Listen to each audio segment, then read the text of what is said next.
for enum emu ewo nsuo so amane yayi won de wakọ Winneba Municipal Hospital bra won mo subonto awode enam enso no eso no munkam etomu ewo Winneba ewo mfimfim mantem Adom TV etwase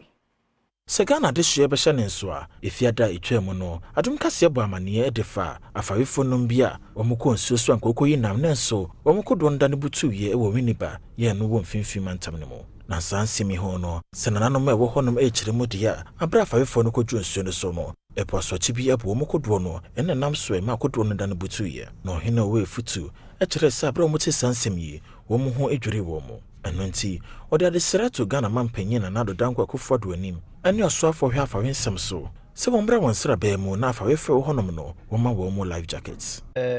pono a natural disaster na see na ma nkrofo no koye no na mo drown ye na me ye nananom de yesre aban ne se ye besre no so ebe ya through the fishery ministry no so ebe ya omomodin na nka ombre apofo no life jacket so ebe ya nka otopo no at least obetumi aye we kakra na nka then the rescue team can just pick him up until life jacket no aban no to me the boa apofo afarfo nyina if they can even use this as a means of registering the fishermen,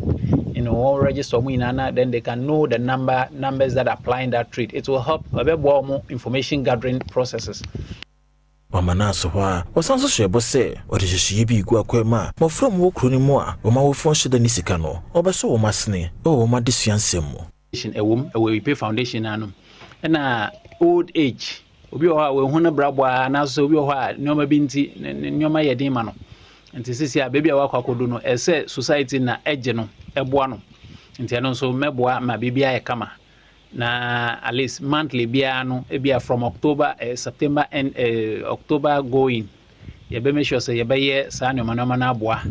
every month bia no mpedifo a wo we pay na ye be register mo na ya hwe say at least ye be hwe one pom ye be wo bibia na wi a ya mo stipends nkakra ya hwe de be koso.